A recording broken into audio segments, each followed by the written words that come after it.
예, 반갑습니다. 경남대학교의 김현준입니다. 제주 치유 자원을 활용한 치유형 항노화 모델 구축 방안에 대해서 말씀드리겠습니다.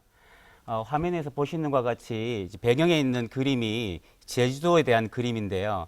이 제주도의 자연 환경이 그리고 이 제주도의 치유 자원이 바다에서부터 시작해가지고 그리고 농촌 그리고 산림까지 전체로 제주도 전체가 치유 자원으로 구성이 되어 있다 해도 과언이 아닐 정도로 제주는 이미 치유 산업, 특히 항노화 모델에 있어서는 아주 국내에서 앞서 있는 지역이라고 볼 수가 있습니다. 이런 곳에서 항노화 포럼이 개최되고 있고 오늘 항노화 모델 구축에 대해서 말씀을 드릴 수 있는 이런 기회가 생겨서 굉장히 감사스럽게 생각합니다.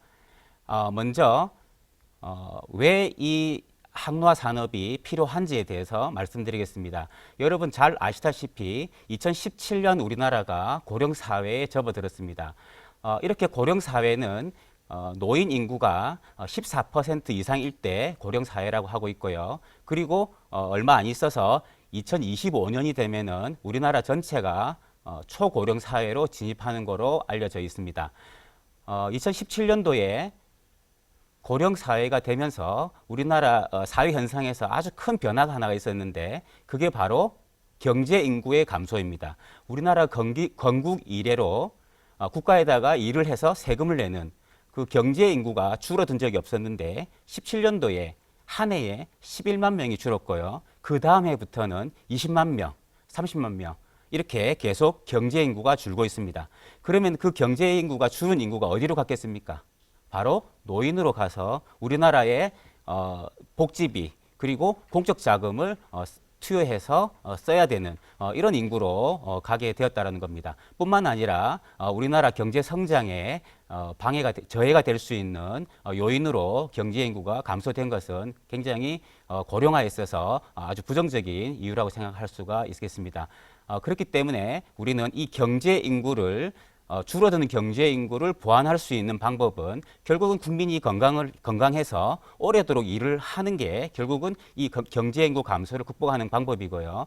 이렇게 국민이 건강을 계속 유지해서 나이가 들어서도 50대, 60대, 70까지 일할 수 있도록 하는 게 바로 항노화 산업이고요. 이와 더불어서 이 항노화에 관련되는 제품, 서비스가 같이 동반 성장을 할 수 있다고 봅니다.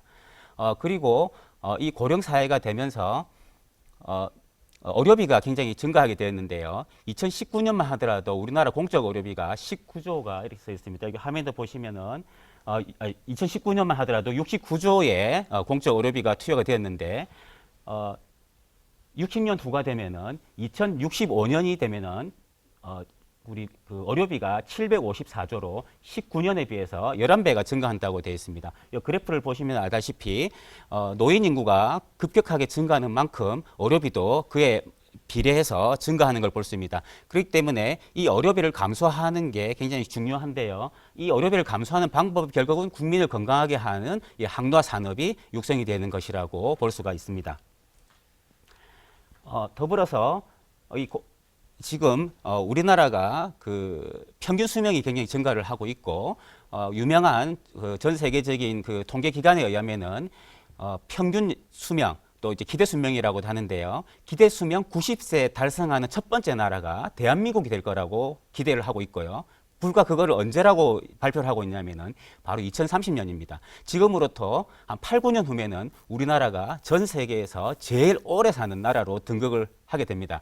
그렇게 기대 수명이 오래 사는 연령이 우리나라가 증가해서 전 세계 1위를 달성할 건데요.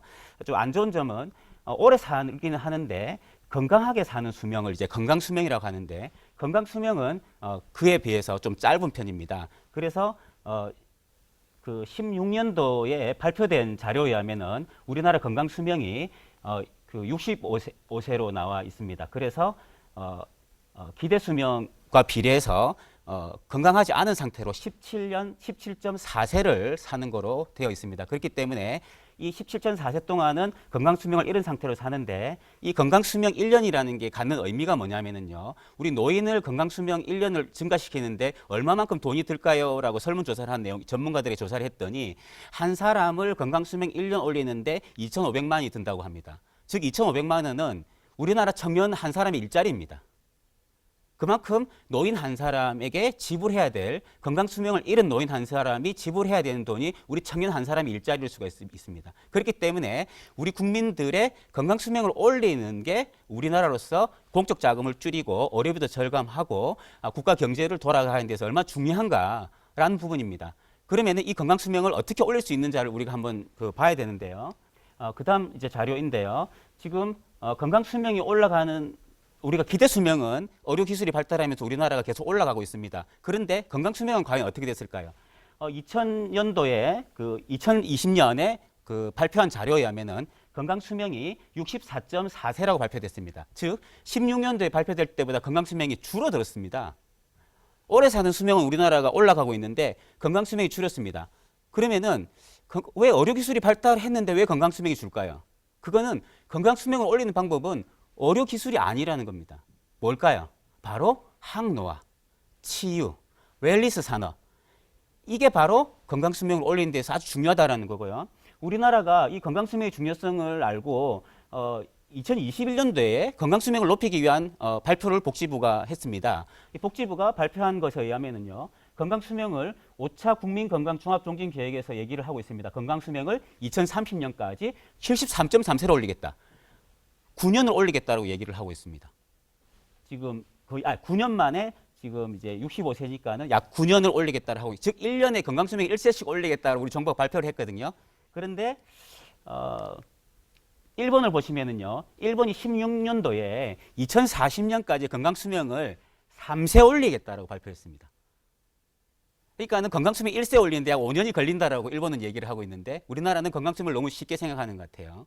예. 그렇기 때문에 이 건강수명을 올리는 방법에 대해서 우리나라 고민을 많이 해봐야 된다라고 생각을 합니다. 예. 지금 헬스케어의 트렌드를 보시면은요. 헬스케어 트렌드를 보시면 지금 현재는 건강수명 3.0 시대라고 헬스케어 3.0 시대라고 얘기를 하는데요. 이 시대에는 아주 중요한 내용이 있습니다. 그 전까지는 아픈 사람을 건강관리를 했었어요. 그런데 헬스케어 3.0 시대, 지금의 시대에서는 건강한 사람을 건강관리하자라고 얘기하고 있습니다. 그러면 건강한 사람을 건강관리하는 산업이 뭘까요? 바로 항노화 산업이고 치유 산업이고 웰니스 산업입니다.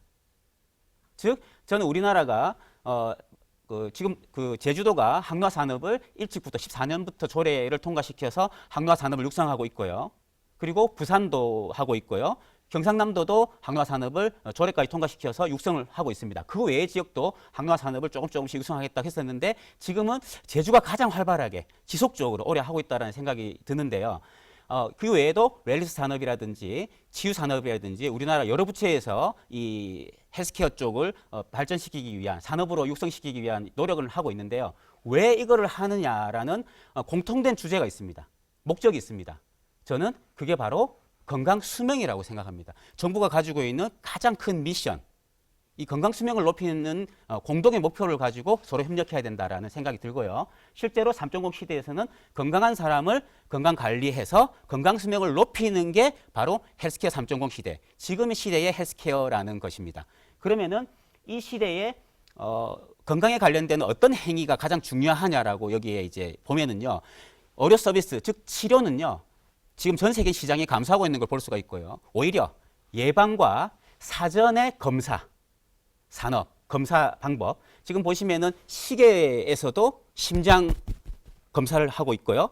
시계에서 침습하지 않고도, 즉 피를 뽑지 않고도 혈당을 검사하는 이런 장비들이 개발되어 있습니다. 이런 산업이 전 세계적으로 굉장히 지금 커가고 있다는 것입니다. 치료보다도 예방, 그리고 사전의 진단, 예측, 이 산업이 더 중요하다는 거고요. 그렇기 때문에 이와 같이 건강한 사람을 사전에 예방하고 진단하고 하는 것, 이게 바로 항노화 산업에서 추구해야 되는 아주 중요한 산업이라고 볼 수가 있습니다. 이 항노화 산업이 지금 어떻게 우리가 치유 산업이나 웰니스 산업하고 이제 같이 묶어서 얘기하면은 같이 가치 산업이라고 말할 수 있는데요. 이 가치 산업이 현황이 어떤지를 보시면은 요새 우리는 정부에서 먼저 법을 여러 가지로 통과시켜 놨습니다. 서비스 산업 발전 기본법을 보시면은요. 의료 서비스를 하기 전 단계에서 어떤 건강 서비스를 한 거에 대해서 의료보험을 지급하는 그 법인데요. 사실 이 의료계의 마찰에 해 가지고 굉장히 난항을 겪고 아직까지 사실 통과가 안 돼 있습니다. 이런 시도를 했다는 거죠, 우리 정부가. 그리고 산업통상자원부에서는 산업융합촉진법을 17년도에 발의를 해서 지금 이게 촉진법이 이미 이건 통과가 되어서 여러 산업들이 융합하는 그런 어떤 기틀이 마련이 되어 있고요. 그 다음에 이제 서비스 발전 기업법이 12년도에 발의되고 나서 난항을 겪다가 16년도에 재발의가 되었는데요. 아직까지 통과가 안 되고 있고요. 이런 상황에서 항노화 산업 육성법이 이제 발의가 됐었어요. 그런데 이것도 마찬가지로 여러 가지 이제 항노화라는 게 건강의 융합이다 보니까 아직까지 법이 통과되지 않은 상태이고요. 이러는 중에 아주 고무적으로 이 치유 산업이 법이 통과가 되어 있었습니다. 산림치유 같은 경우는 이미 15년도에 제일 앞서서 법을 통과시켜서 치유 산업을 육성을 해오고 있고요. 그리고 2020년에 해양치유 자원 관리 및 활용에 관한 법률을 해서 즉 해양치유법이라고 얘기하는 게 2020년 1월달에 통과가 되었고요. 이 같은 시기에 그 치유농업 연구개발 및 육성 제정이 되어 있습니다. 그래서 지금 얘기하는 가치 산업에 포함될 수 있는 항노화 산업 그리고 치유 산업이 이렇게 법적인 기틀을 마련하고자 이렇게 현황으로 이렇게 제시가 되어 있습니다. 그리고 항노화 산업 같은 경우는 산업적인 육성을 목표로 처음부터 시작이 되었기 때문에 산업 분류 체계를 만들었습니다. 항노화를 서비스 산업으로 그리고 제품 산업으로 크게 둘로 나누고 서비스 산업에는 어떤 산업 영역들이 들어가는지 제품 산업에는 어떤 게 들어가는지를 이제 분류 체계, 산업 분류 체계를 만들었고요. 그리고 나서 이거를 국가 통계로 승인을 받고 난 이후에 지금까지도 계속 매년 이 항노화 산업에 어떤 업체들이 있으며 이 업체들이 얼마만에 일자리 창출을 하고 있으며 얼마만에 수익 창출을 하고 있는지에 대한 국가 통계를 계속 내놓고 있습니다.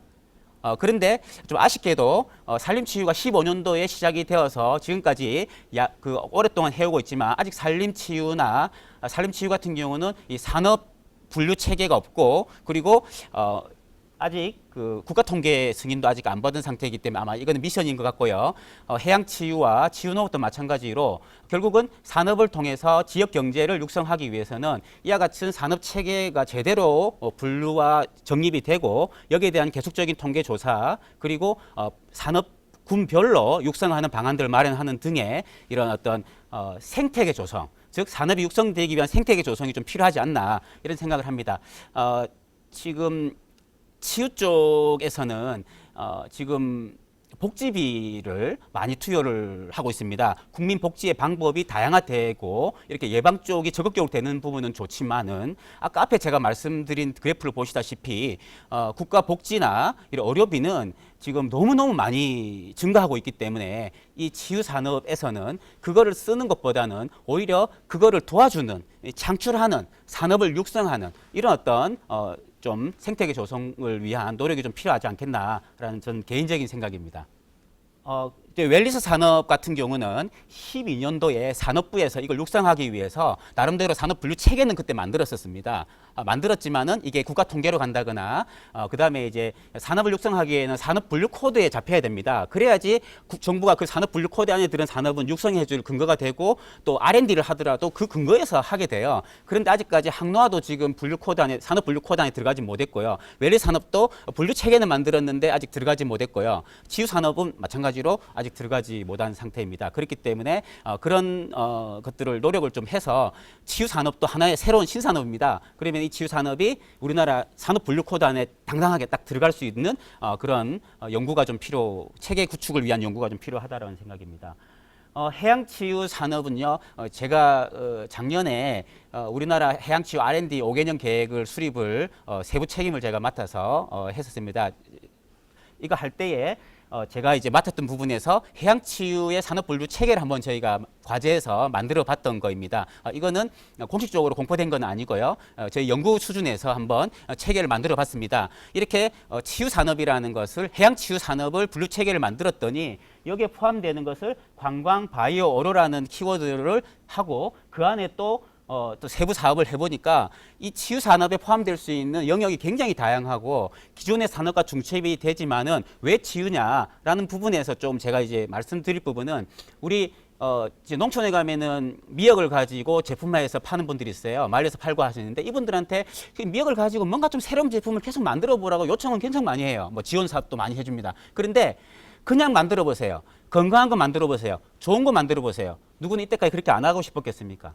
계속 했는데 그냥 맨날 그 제품 비슷한 제품인 거예요. 그런데 이제 잠깐 생각을 달리 해보세요. 자, 우리 어민에게 자, 미역을 가지고 치유 제품을 만들어 보세요.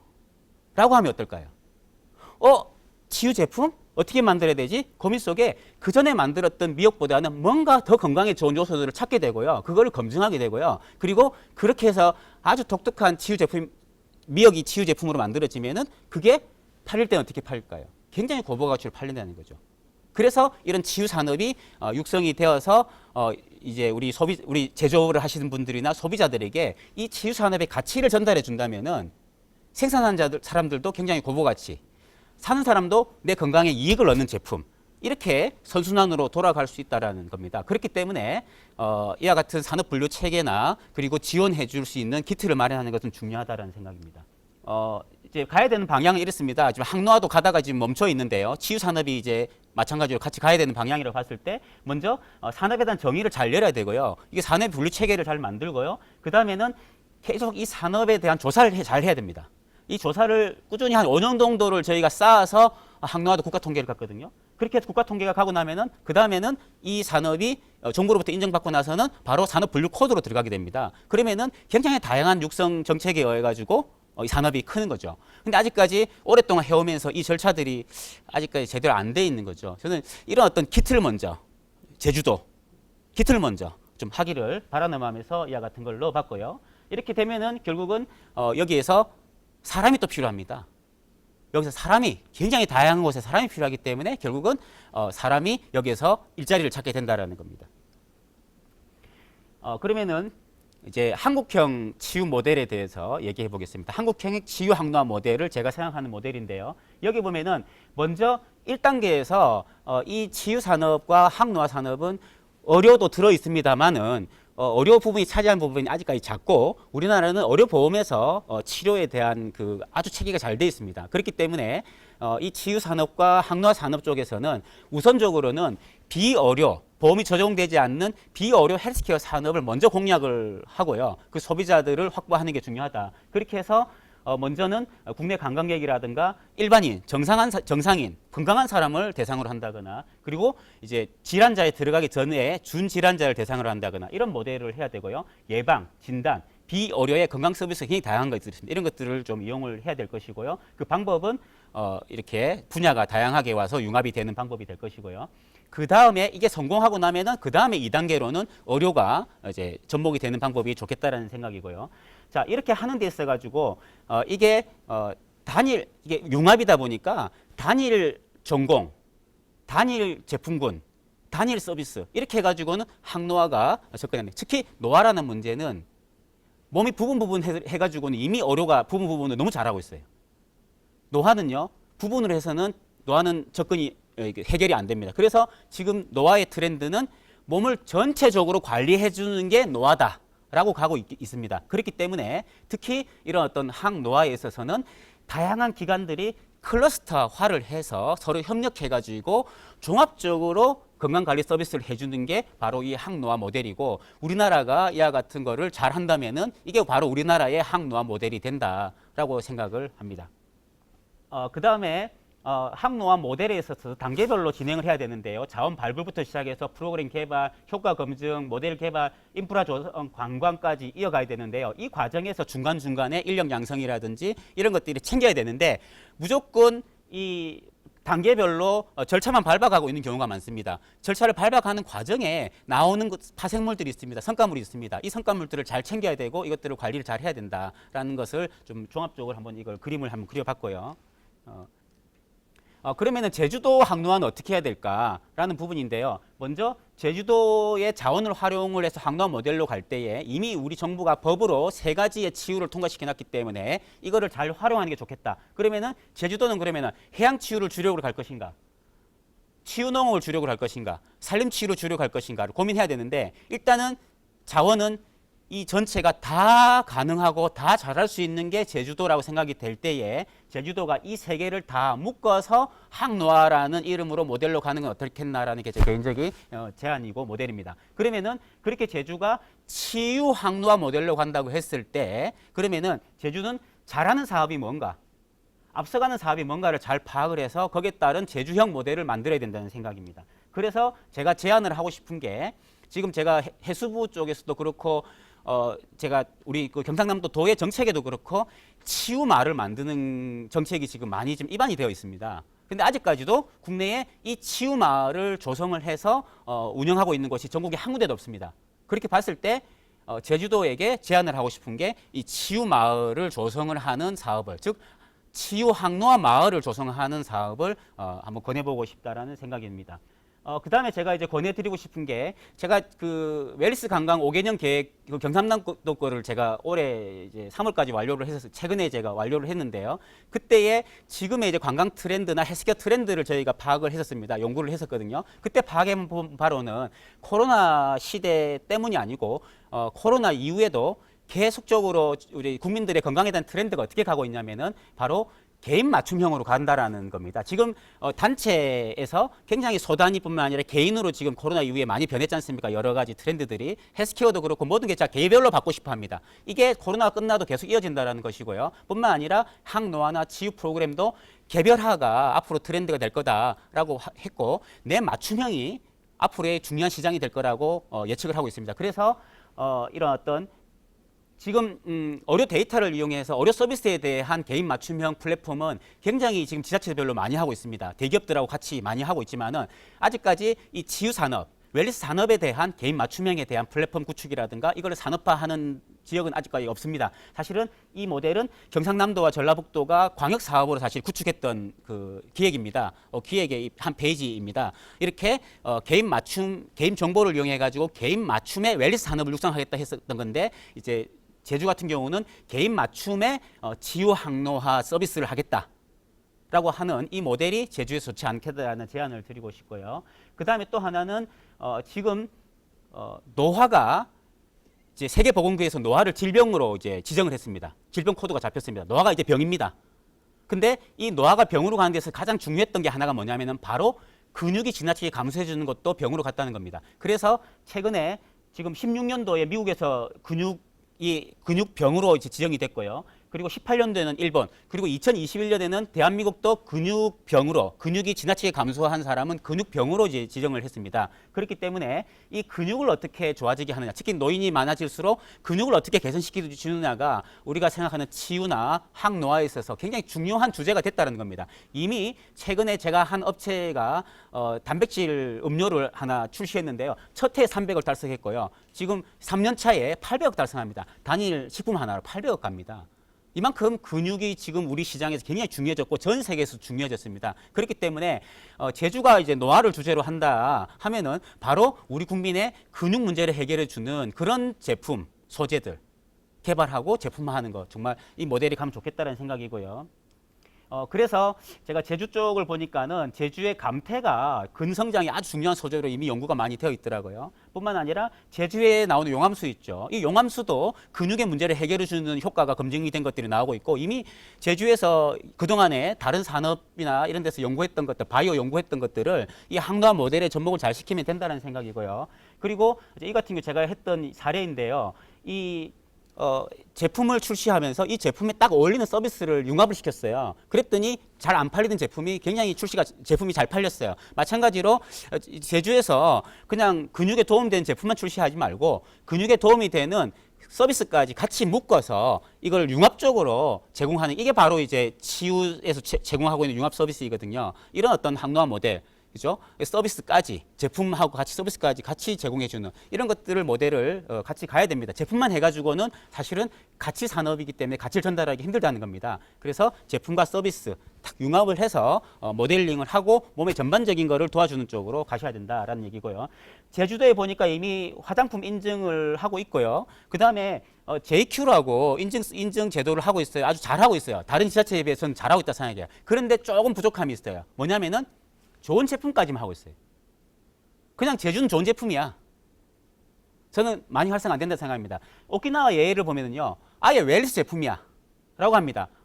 그냥 좋은 제품이 아니고 이거는 웰리스 제품이야 라고 인증을 주고 있어요. 그러면 제주도는 이 JQ에 이어서 그럼 뭘 앞으로 하면 좋겠냐를 하면은 제주 항로화 제품이야, 제주 치유 제품이야 라고 제주형 치유와 제주형 항로화에 대한 인증을 만들어서요, 이거를 제주에서 생산된 제품에 대해서, 검증된 제품에 대해서 인증을 주면은 아마 날개를 달 겁니다. 제주의 제품들이. 이거는 제주가 자치도기 때문에 굉장히 앞서갈 수 있는 분야입니다.